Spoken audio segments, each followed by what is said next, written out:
Good morning. Hello. How's it going? Oh, it was a rough night. I didn't sleep, but I wasn't sleeping this morning either, so I got up. Uh, Tony just sent text saying he was going to sit out, and aren't Miller and Robert in Japan? They're in Japan. Yes. I didn't see the message, so thanks for letting me know. Yeah. Okay.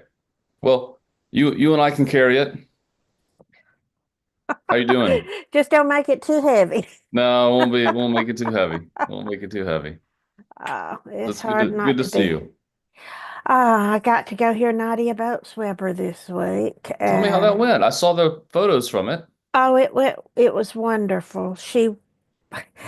It was a very uplifting time, and that there wasn't an empty seat in the auditorium there. That's what it looked like. Yeah, it was. I'm glad I got to go. Nice. I needed it. Yeah, yeah. Yep. So I'm in Birmingham right now. This is hopefully we're drawing toward the conclusion of packing. So packing and moving. My parents You came down to help us a little bit with stuff this weekend. Um and you think this is your last trip? no. Um Uh, we're doing better though. We've got, we're actually in a place where we can live in the new place, and we're trying to get this place ready to, we got to get all our stuff out and make it presentable so we can sell it. So that's kind of the next stage. Um, so it again, it's just this process of I had read this book, What Does Technology Want? And the guy is talking about just how society has advanced over time. And he was saying that there was I think it was Henry VIII. He had someone inventory everything he owned, and it was something like 10,000 items. And, you know, down from like silverware, individual goblets. I've got 10,000 items on this desk and bookcase right here. That's exactly what his point was. Like now we have 80, 90,000 individual items, I far posted more than we can track. Like we can't, if the average person in the United States can't hold in their head everything that they own. I And posted an article on Facebook this week called "We Live in a Paradise and Don't Even Know It." yes, yeah, absolutely. Um, and I think there's a place in there for the church to ask important questions about, stuff and its contributions to happiness, and um, what poverty is, because you can have a lot of stuff and still not have health care, or and you can have a lot Hmm. of stuff and still be anxious about, you know, being able to afford where you live in the next 2 months or whatever. So I think, you know, the the picture is more complex now when we talk about poverty, power, and stuff. What we think of as wealth is just, anyway. Jesus had a Well, few things to say about that. my grandparents, my mother's parents, would be considered very poor by today's standards, but they Mhm. owned a small farm, grew all their own food, never worried about going hungry. Right. They had everything they needed to live. Hmm. Hmm. Yeah. Yeah. It's fascinating. And that's not good enough for us. No. Oh, I haven't, thank you. I haven't turned on the uh chat permissions. Apologies, folks. We'll get those set up. All right. Um, so welcome to those of you who are tuning in, whether that's on Zoom or Facebook or YouTube. Excuse me. If you are tuning in on Facebook or YouTube, if you don't mind just clicking like or making a comment with where you're watching from, that gives us a way to count you today. Let's see, since it's you and me, let's divide up roles this way. How about Whoops. How about if you will be the liturgist, I'll be the voice of the people. And if you'll do the New Testament reading, I'll do the Old Testament reading. All right. Sound good? Sounds good. All right. Are we ready? Ready when you are. On February the 23rd, 1883, Alabama became the first state to pass an antitrust law, making it illegal for railroads to fix prices. Unfortunately, Alabama has since become friendly to monopolies and price fixing, allowing Alabama Power to charge residents whatever it wants. Today is the feast day of Serenus the gardener, martyred on this day in 307. He is the patron saint of gardeners. Today is also the birthday of W.E.B. Du Bois, sociologist, author, and civil rights advocate. In addition to helping found the NAACP, he wrote extensively on the history of racism in the United States and demonstrated how capitalism contributed to racism. The Lord be with you. And also with you. Hear these words of invitation. The hospitality of God knows no bounds. The love of God is immeasurable. The generosity of God is beyond our wildest dreams. We gather today as invited ones, As beloved ones, as blessed ones. draw near and let us break the bread of life. Our responsive reading is from the 37th Psalm. Don't get upset over evildoers. Don't be jealous of those who do wrong. Because they will fade fast like grass, they will wither like green vegetables. Trust the Lord and do good. Live in the land and farm faithfulness. Enjoy the Lord, and he will give what your heart asks. Commit your ways to the Lord. Trust him. He will act. And will make your righteousness shine like the dawn, your justice like high noon. Be still before the Lord and wait for him. Don't get upset when someone gets ahead, someone who invents evil schemes. Let go of anger and leave rage behind. Don't get upset, it will only lead to evil, because evildoers will be eliminated. But those who hope in the Lord, they will possess the land. In just a little while, the wicked won't exist. If you go looking around their place, they won't be there. But the weak will inherit the land. They will enjoy a surplus of peace. Our Hebrew Bible reading is from Genesis 45, verses 3 through 11. Joseph said to his brothers, I'm Joseph. Is my father really still alive? His brothers couldn't respond because they were terrified before him. Joseph said to his brothers, Come closer to me. And they moved closer. He said, I'm your brother Joseph, the one you sold to Egypt. Now don't be upset and don't be angry with yourselves that you sold me here. Actually, God sent me before you to save lives. We've already had 2 years of famine in this land, and there are 5 years left without planting or harvesting. God sent me before you to make sure you'd survive and to rescue your lives in this amazing way. You didn't send me here. It was God who made me a father to Pharaoh, master of his entire household, and a ruler of the whole land of Egypt. Hurry, go back to your father. Tell him this is what your son Joseph says. God has made me master of all Egypt. Come down to me. Don't delay. You may live in the land of Goshen, so you will be near me, your children, your grandchildren, your flocks, your herds, and everyone with you. I will support you there so you, your household, and everyone with you won't starve, since the famine will still last 5 years. He kissed all his brothers and wept, embracing them. After that, his brothers were finally able to talk to him. Our gospel reading comes from the Gospel of Luke, chapter 6, verses 17 through 26. But I say to you who are willing to hear, love your enemies, do good to those who hate you, bless those who curse you, pray for those who mistreat you. If someone slaps you on the cheek, offer the other one as well. If someone takes your coat, don't withhold your shirt either. Give to everyone who asks and don't demand your things back from those who take them. Treat people in the same way you want them to treat you. If you love those who love you, why should you be commended?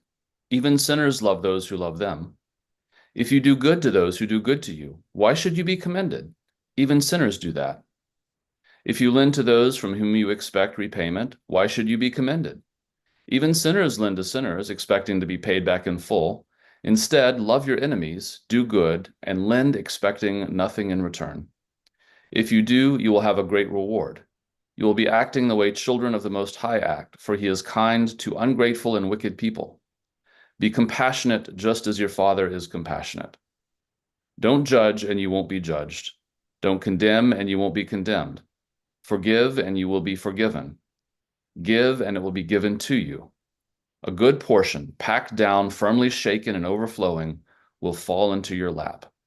The portion you give will determine the portion you receive in return. May God bless the hearing of this word. Thanks be to God.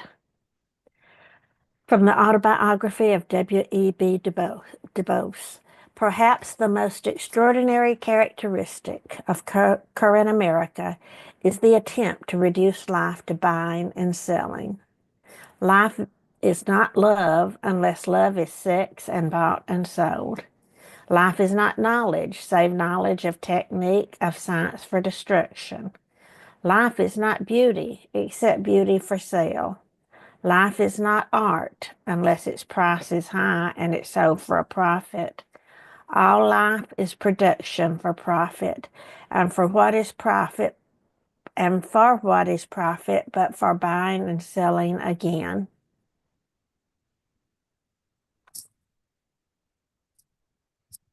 So thank you. Thank you for reading that stuff. Thank you for helping us start with worship. We're going to go into a time of prayer. If you have a prayer that you'd like to lift up, if you're on Zoom, you can put it in the chat. If you're on Facebook or YouTube, also you can just put it in the comments.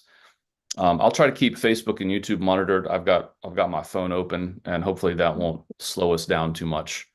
Let's go to God in prayer.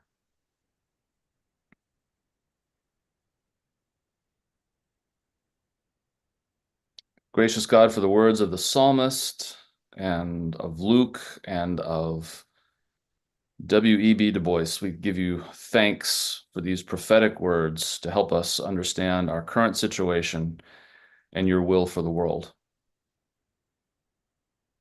We ask that you would open the eyes of those in power and of church leaders and of political leaders, that they would understand we are not on a good path, that we need to change our ways, that we need to act more with an understanding of gift and reciprocity and less about transaction. We pray, God, that you will help us to follow the path that you have laid out, the path of loving in the same way that the rain and sun fall on the wicked and the just, that we would love indiscriminately. We give you thanks that your nature is love and that you forgive us and you welcome us into a different understanding and way of being. God, we pray for all those who are struggling today, those, whether it's fear or stress or physical ailment, whether we're talking about illness in body or mind, or anxiety about finances or the future. Our hearts are with all those who struggle. We pray for those in war zones, whether those are literal war or figurative war. We pray that the great human family would be one of peace, of diversity. We ask that you, God, would bring shalom to this planet. And we lift up to you names and situations of people who are close to us, and I invite those of you who are listening to share. For the safety and protection of our elders. Lord, hear our prayer. For Ukraine and its leadership. Lord, hear our prayer. For compassion and sanity in our country. Lord, hear our prayer.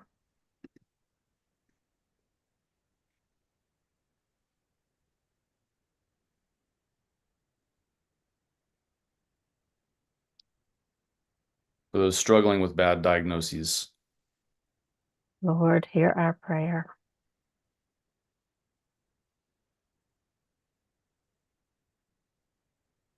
For the trans community under attack. Lord, hear our prayer.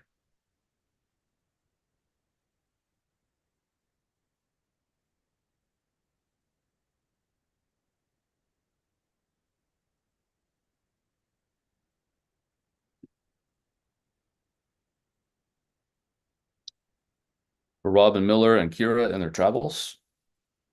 Lord, hear our prayer.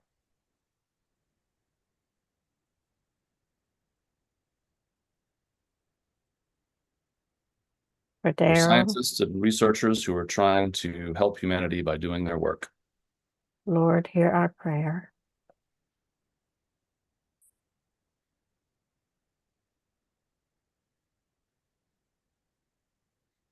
For the preservation of our democratic institutions and the protection of those who were resisting the onslaught. Lord, hear our prayer. For Daryl and Vicky and Connie. Lord, hear our prayer.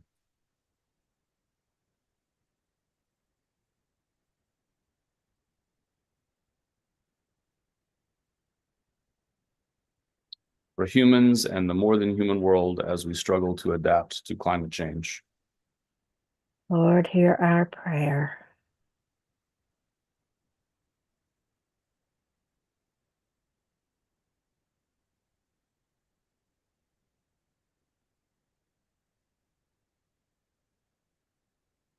For the wisdom to know how to proceed in these dark days. Lord, hear our prayer. For perseverance and hope. Lord, hear our prayer.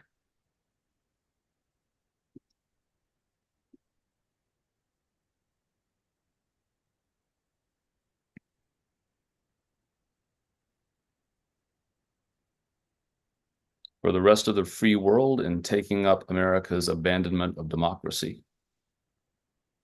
Lord, hear our prayer.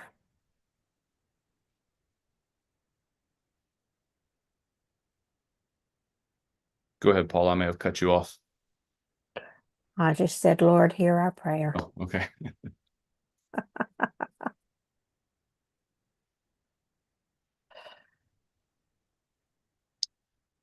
Gracious God, for all of these things that we've mentioned and for all the things that are unmentioned, for the prayers we don't even know how to put into words, we give you thanks that you hear our prayers, the prayers of our hearts, and that you answer. And we give you thanks for the prayer Jesus taught us, which never fails. Holy One, our Mother and Father, let your name be revered, let your reign come, let your will be done on earth as it is in the heavens, and give us today the bread we need for today. And forgive our sins as we forgive those who sin against us. Save us from the time of trial and deliver us from evil. For yours is the sovereignty, the power, and the glory now and forever. Amen. So, man, what a doozy. It's fascinating to me. Again, as I said last week, I know that the lectionary is not like tarot. We're not practicing divination or, occasionally I've just opened the book and pointed to something and found that it's applicable just because it's full of applicable things. But this psalm,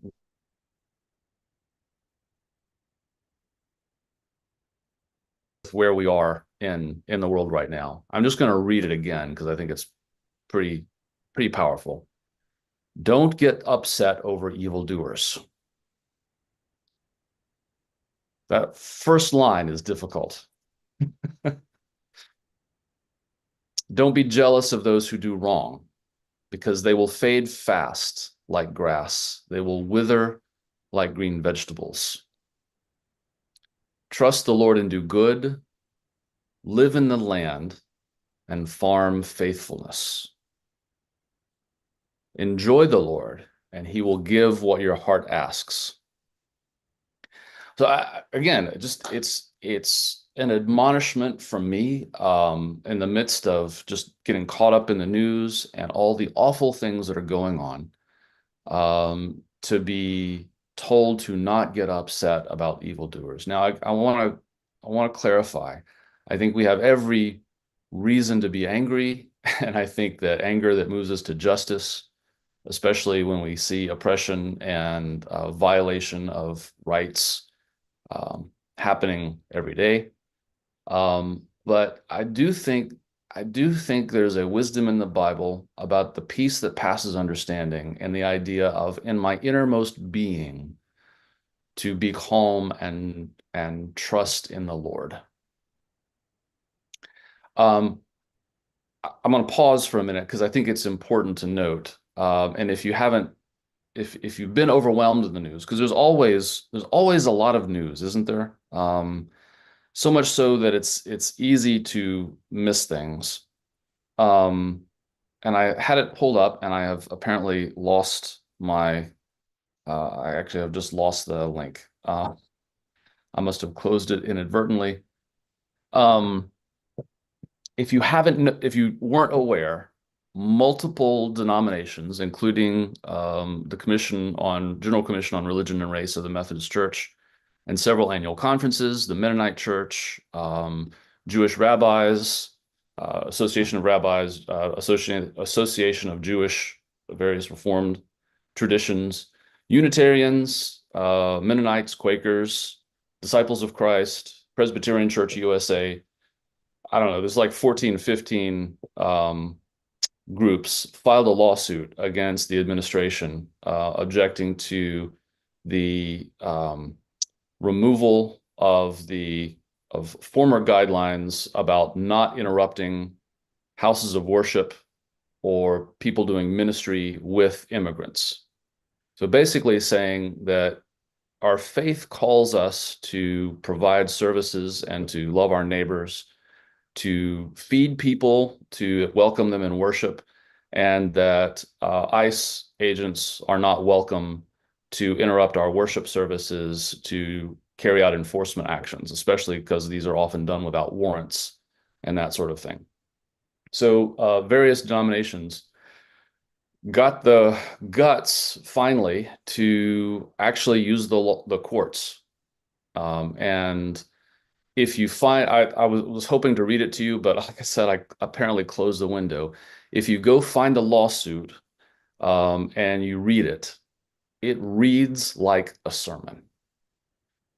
The Jewish groups talk about the command to love the alien and the stranger, mention that 36, 37 times God calls people to love and welcome foreigners and strangers.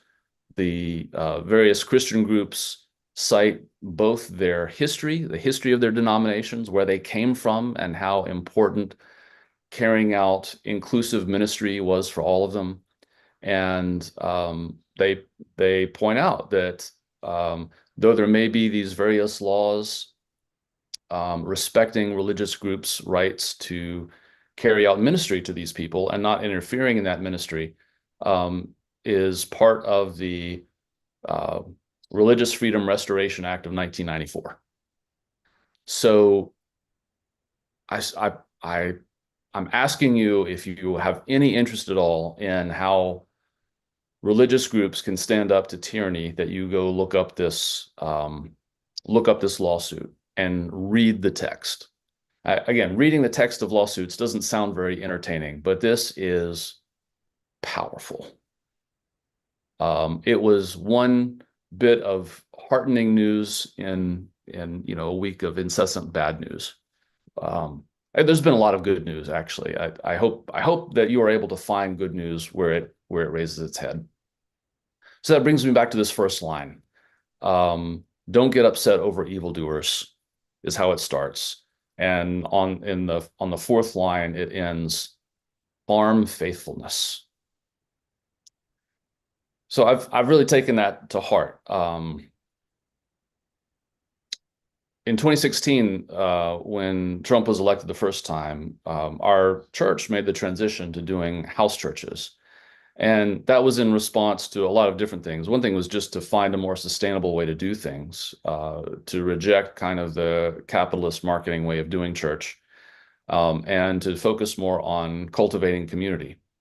And we quickly added, I think the most house churches we ever had going at one time was 6 house churches, which, by the way, was too many. I was exhausted. Um, but we had 4 services on Sunday and then a couple during the week. And we were um, growing small groups. And it was a really fruitful time of ministry for me. I was really enjoying it. Um, then when the pandemic hit in 2020, we were forced to go online, and we've kind of had some false starts trying to get house churches started again. Haven't really done that since. But one of the things that happened for me when the pandemic hit was um, we spent a lot more time outside. We took a lot of time to and a lot of people did, to look at how we could survive in a collapse. We started doing, I mean, we already had a garden, but being a lot more intentional about farming, regenerative practices. Um, you know, Part of what happened in my own life was that as my mother-in-law declined in health, and we realized, we both for her sake and our sake, that we had sort of this mutual opportunity to take care of each other, that this would be practicing what I preached, which was, this is intentional community, that instead of being isolated the way that our culture tends to isolate even families, that living together as an extended family, which was more in keeping with our values, would reflect what we had been talking about for a long time, that we should take care of each other. We also, again, we're spending a lot more time outside, planting, growing things, thinking about things like soil, the fertilizer in soil, what we do with our waste, trying to consume less plastic, find ways that we could live a life more consistently with our anxieties about changing climate and that sort of thing. That was really about stewarding the earth, right?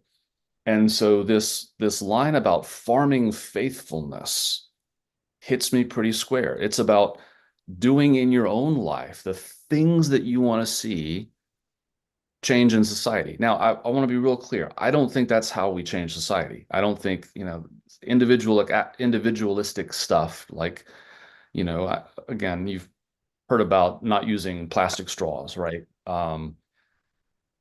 There's individual actions that seem really silly when you consider the global impact of what needs to change.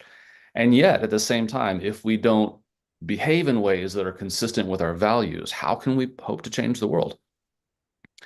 I've often when I have been overwhelmed by the problems in the world, I am forced to think inward. Like, how can I hope to change the world? How can I hope to bring the world to a more loving, gracious, just place if I can't do that in myself? Right? I have such a hard time changing myself. How can I hope to change society or change the world without doing it in here? Right? And again, not that I think, again, individualistic theology and heart conversion, if we just change enough hearts that the world will change. I don't think that's the way it works. I think it's posing a question or a challenge to those of us who are overwhelmed and outraged at the injustice of the world. Like, how can I live more justly, right? Where in my own life do I see do my values not quite line up with what I want to see in the world. And I think this one, I think the Psalm and the gospel really personalize it in a way that's is supposed to be uncomfortable, right? Um, that it comes down even to the level of forgiveness and graciousness that we try to cultivate toward other people.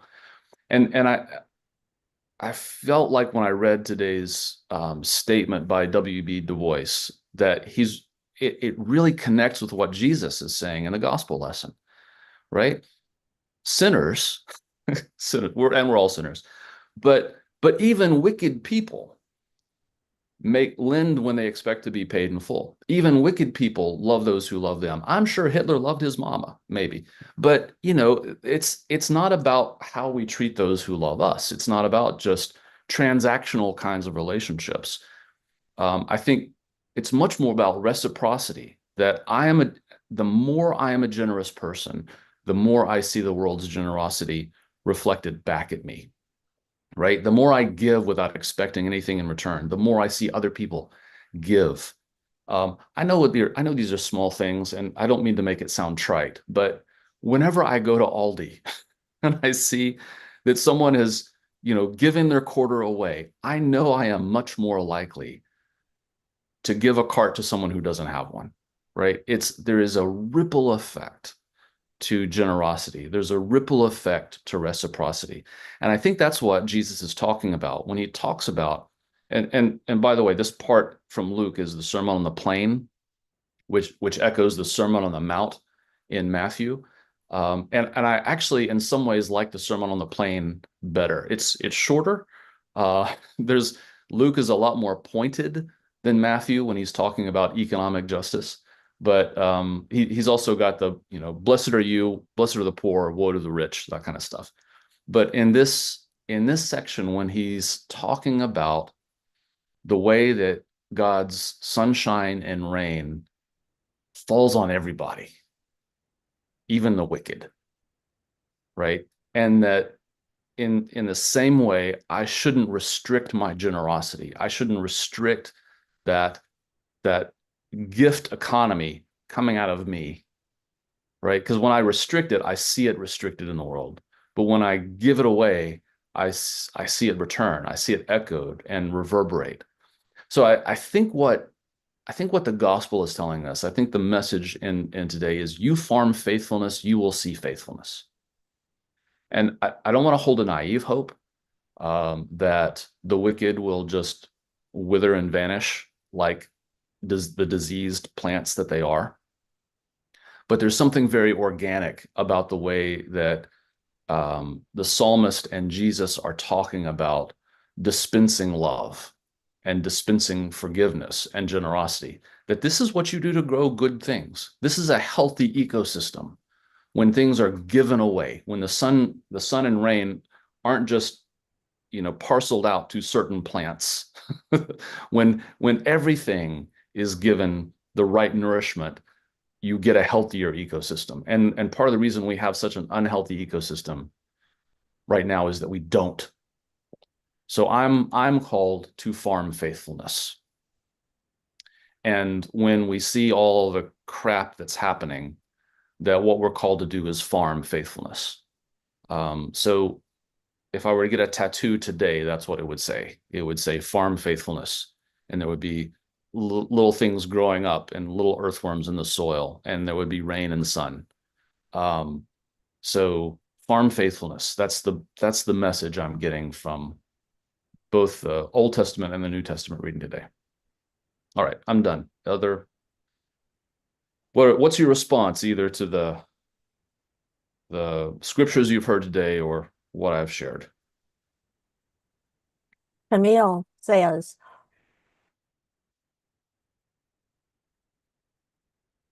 Oh, I think you froze up for me, Paula. So I'm stand, and the NAR theology. Did I phrase? yeah, yeah. Can you say it again? Okay, I'll read it again. Camille said, are these churches that are filing lawsuits taking a stand against the Faith Office and the NAR theology that gave birth to Project 2025. So I can't answer for all of them, but I do know that a lot of them are in other ways. I don't know that this is something that they would file a lawsuit over. I've found the lawsuit particularly helpful. And I don't know who started it. I think the Mennonites may have started it and other groups signed on. But again, if the Mennonites are filing a lawsuit, that's pretty amazing. Um, so yes, I don't know, like I don't there's not like a body. I think these people came together for this lawsuit. I don't know that there's a body. I know there's like a World Council of Churches and there's a different ecumenical groups that have their own stuff. I know that I've written some stuff actually that I hope you'll see in the next few days about interfaith groups in Alabama. Um, but yeah, yeah. Other Camille also says, mhm. hasn't history and even the Bible shown us that society doesn't change without some level of upheaval and social deconstruction? Could it be that even in the middle of our attempts to make change, we need to keep our moral compass and not lose our humanity? Because in some ways, like the Buddhists tend to say, if you don't fight for your existence, you aren't going to be around to farm faithfulness. Yeah, absolutely. I mean, I think there's a tension, right? Between we do have to do collective action. And let me be real clear. I'm not saying we don't need to do collective action. I think the words of the psalm are addressed really to us psychologically. Don't get upset, right? And by that meaning, don't get discombobulated. I think righteous anger, as I said earlier, is perfectly acceptable and needs to motivate collective action. But I also think part of it is connecting the internal to the external, right? Um, the there's a lot of doomerism and predictions like it's already too late, everything's awful, and I think that that's intended. I don't know what people. I think the intent is to motivate people with that kind of language. I think it is counterproductive and harmful. I think it's much more hopeful to say God is already at work and God's already going to win. But And we if have you to go. think it's already too late, you're not going to do anything about Right. it. Exactly. Exactly. I think I think the psalmist is more about like you don't need to adopt their tactics. I think this is also Audre Lorde saying don't the master's tools can never dismantle the master's house. Like if you if you say let's go fight fire with fire, and in some ways I would even say, lawsuits, is that really going to do much? Probably not. I don't know, but it's at least they're standing up, right? Um, but I think the psalm and I think what Jesus is saying is like there's got to be an internal spiritual shift to reactionary stuff, to blowing up at every trolling kind of thing that happens, and more about what am I doing in my own life that's going to align with my values with what I want to see out in the world. Um, yeah, I want to be real clear. I am not advocating sitting around twiddling your thumbs and just focusing on yourself and navel gazing. Um, I think it's much more about if we're going to fight, you have to fight different. I think this is like Martin Luther King talking about soul force or Gandhi talking about satyagraha, truth force, right? It's about do my am I cultivating something in my own life that's going to support what I want to see happen in the world? I went to the demonstration Monday at the Robert Vance courthouse and was thrilled to see probably 125 people turn out. It was a good group there. Uh, and there was a lot of righteous anger that Mm-hmm. I could go with 100%. But there was also some destructive anger too. There was one young guy carrying around this big sign that said, "We can build guillotines too," uh, which is a catchy slogan. Oh yeah. But I'm not Yeah. sure that does any good at all. Mm-hmm. Um, most of it was very peaceful and even loving and encouraging. But yeah, there were a few like that that Hmm. bothered me. Yeah. Teresa said, growing a garden is a practical action of faithfulness that is rooted in, haha, in the earth that is being abandoned. And it'll help you have fresh food because everyone always needs food. Yeah, absolutely. Um, yeah, I want to kind of go back to what you said, Paula. I mean, in some ways, I do. I think it's good for wealthy people to remember the French Revolution, but I think it's also good for the rest of us to remember the French Revolution because what came after was not pretty. Mm-mm. You know, the reign of terror. I mean, they went from one kind of tyranny to another kind of tyranny real fast, and you know, that's I think we're warned against that time and time again. Um, And we see it happen time and time again in so many countries where there is a coup mhm, that was probably needed. mhm, What comes after is no better than what was there right, because the person leading it was out for power, personal power. right. Yeah, even even the Arab Spring, created especially in Egypt, created a vacuum that the Muslim Brotherhood they were in the best position to take advantage of. So, there has to be I also think of Jesus as he's being led to his crucifixion. I can't remember which gospel, maybe in Luke, where he says, "If this is what they do when the wood is green, what will they do when the wood is dry?" And in the Greek, he's talking about firebrands, right? So he's saying these firebrands you've got among you, you know, what are the Romans gonna do when these guys who are advocating violent revolution, I'm not advocating violence. Look what they do to me. So that's kind of the rhetoric that he's using. Um, and I think that's again an important thing for Christians to remember. I have a lot of sympathy, and after the shooting of the CEO and stuff, I have a lot of sympathy for the women who sat around the guillotine knitting and cackling, right? Because Charles Dickens talks about that, right? As that's a reality, right? Of people rejoicing in the downfall of the wicked. And even in the psalmist says the wicked are going to be like withering vegetables, right? Um, but he's saying you focus on this, right? Focus on farming faithfulness.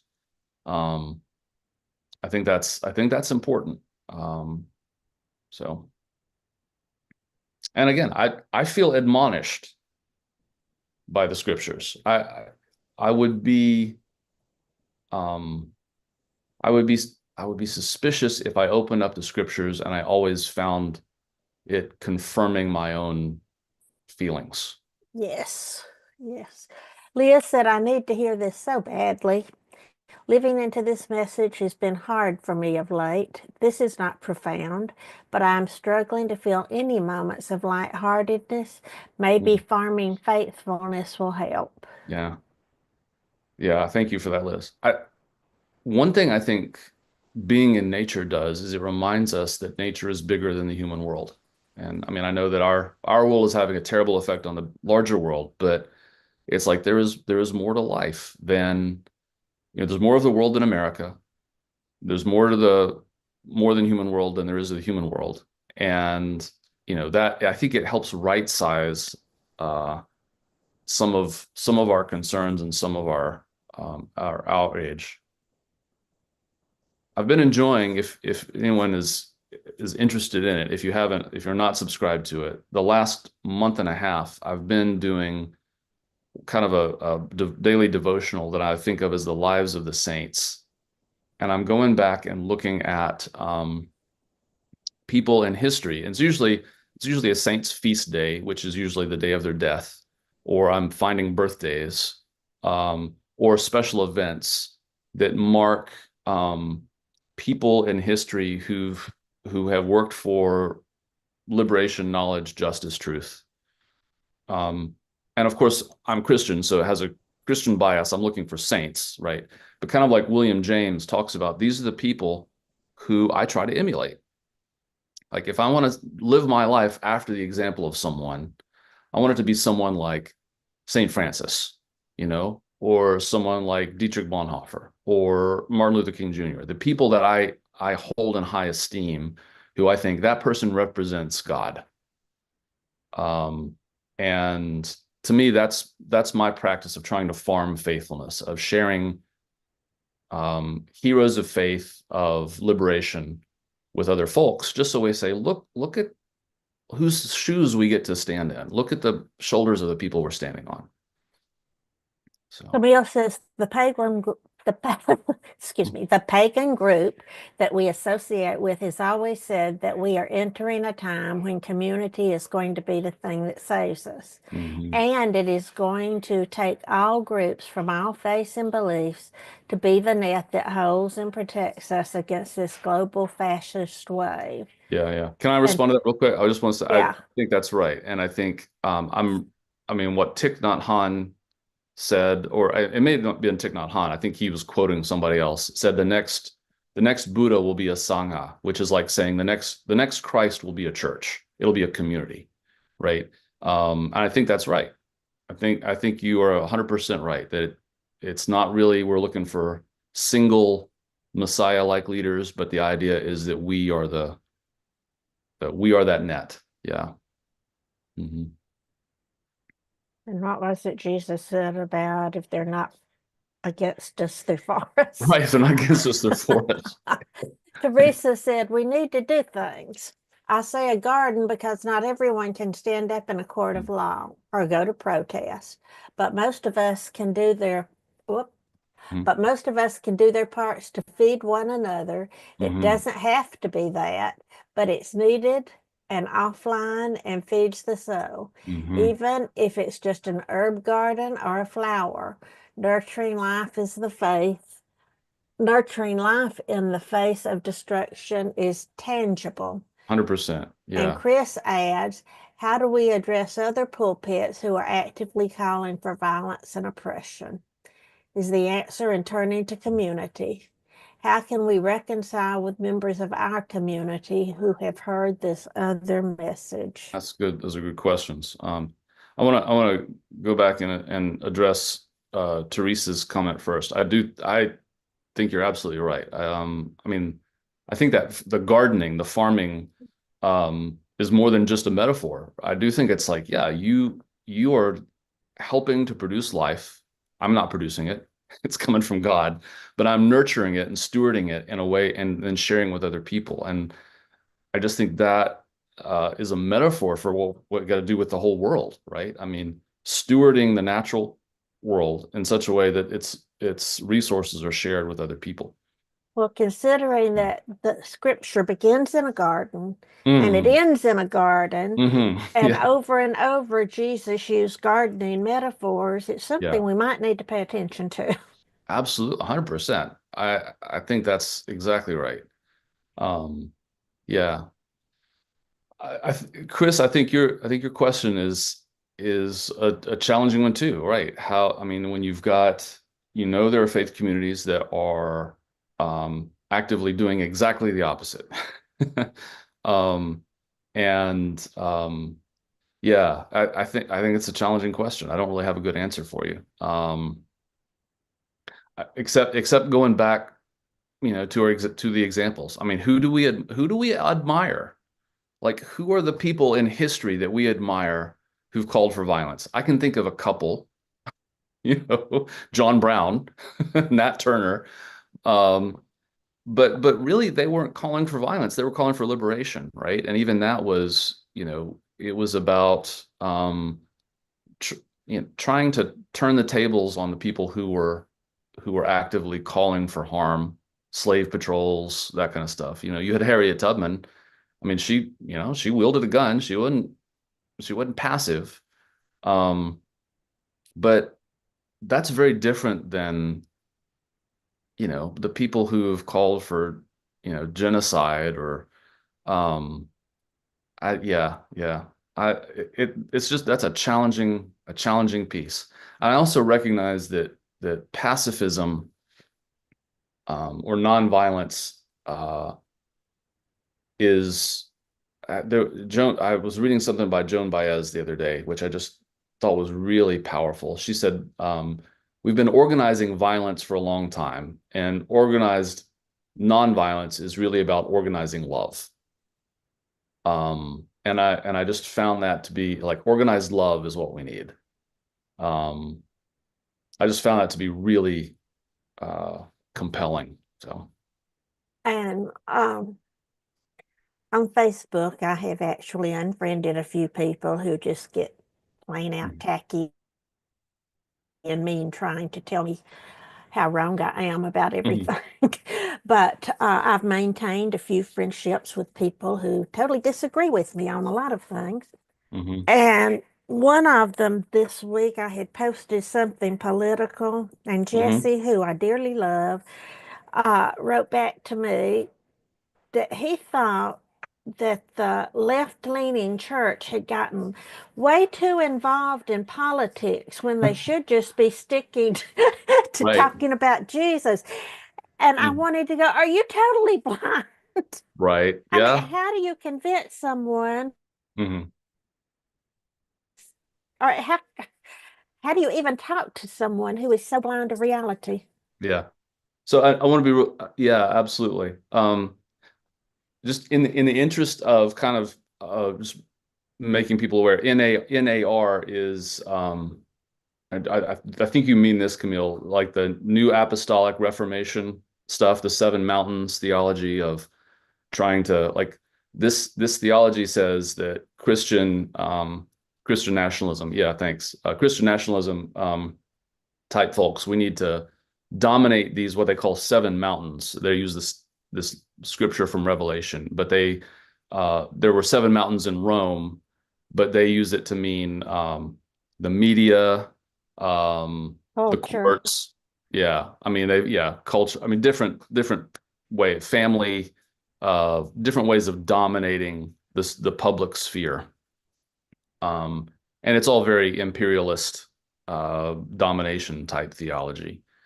Um, And they're all for starting war in the Mid East that right, yeah, brings about the end of the world. That's the goal. accelerating things to bring about the apocalypse. So yeah, I think it's a challenge, and this is also why I'm going to say I think the farming metaphor is good because and I know this from doing mental health counseling with people a lot, is if you directly address somebody's, especially if it's a delusion, if you say you're delusional, right? It's called reactance. They have a fight or flight response for their cognitive processes, which is to reinforce it, right? If you're attacking my beliefs directly, I'm going to push back. And I'm just going to be, I mean, even like you can show someone facts and they will dismiss the facts. That's reactance. And I think the clever bit about the farming metaphor and the reciprocity that Robin Wall Kimmerer talks about in Braiding Sweetgrass and that kind of Native American spirituality, this idea that instead of pushing back directly, attacking directly, is you outflank them with with a lot of different things, right? But you think about this reciprocity as an outflanking thing. What I've realized again through counseling is I may not attack the delusion, but I can go after something else that someone holds less strongly and come in from a back door sometimes until they begin to question the the what they have presumed to be reality. If you can like if I can demonstrate to somebody that talking to their spouse differently will get different results, then at some point they might go back and start to question some of their other beliefs about, how they should be toward their kids or whatever, right? So, yeah. And Chris jumps in and says, so we have to address discernment and understanding.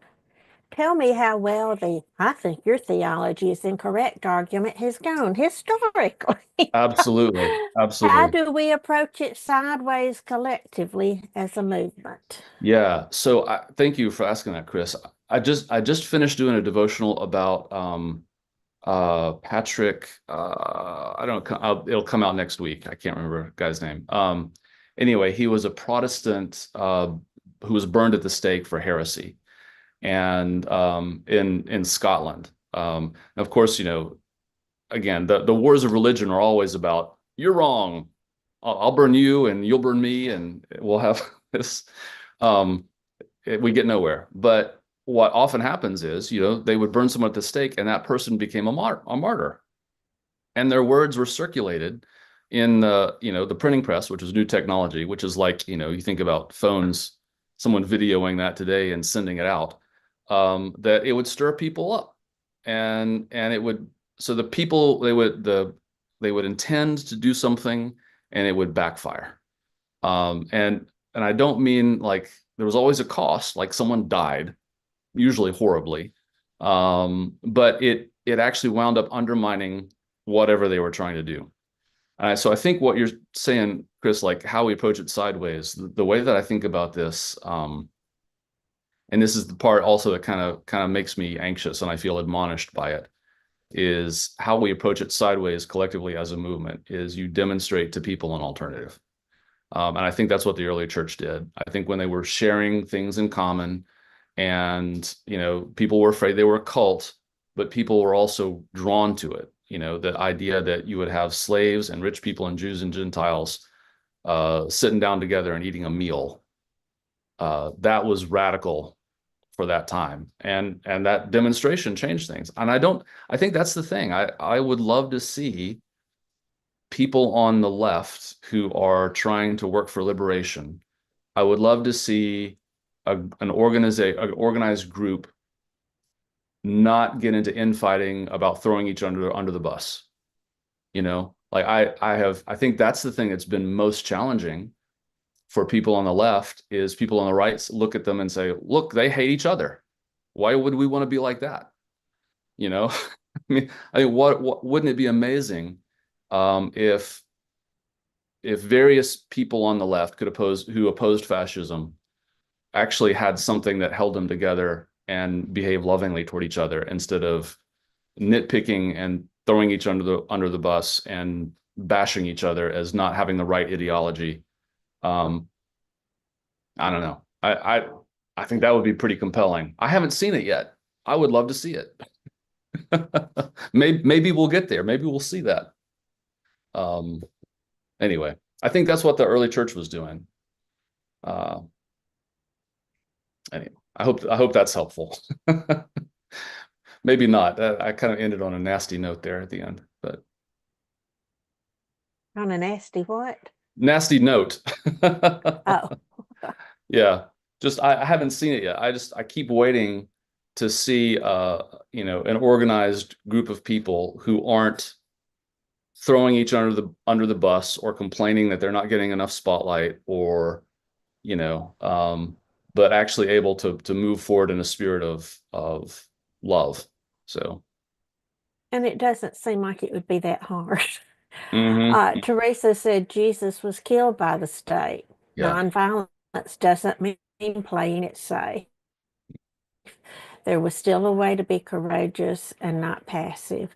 I heard 100%. someone say once that they had always heard that being in the center of God's will was the safest place in the world to be, when in reality it was the most dangerous place in the Yes, world to be. absolutely.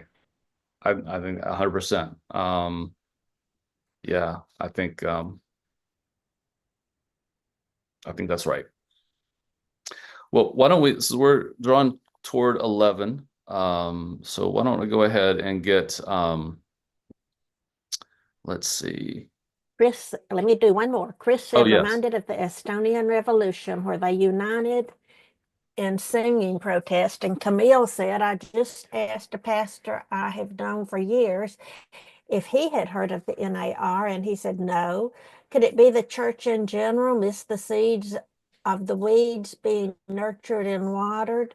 Teresa, I keep reminding myself that Jesus was crucified and they released a felon. Yeah, I don't think the NAR, for the most part, has told its membership, mm, its lay people, what it's all about. They just, mm, talk about Jesus and mm, slowly guide these people along a path of destruction without them absolutely. even knowing it.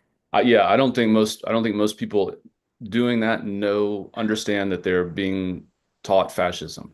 I mean, look, the fastest growing church in the country is Church of the Highlands, and most people who are members of that church don't know that they are anti-gay.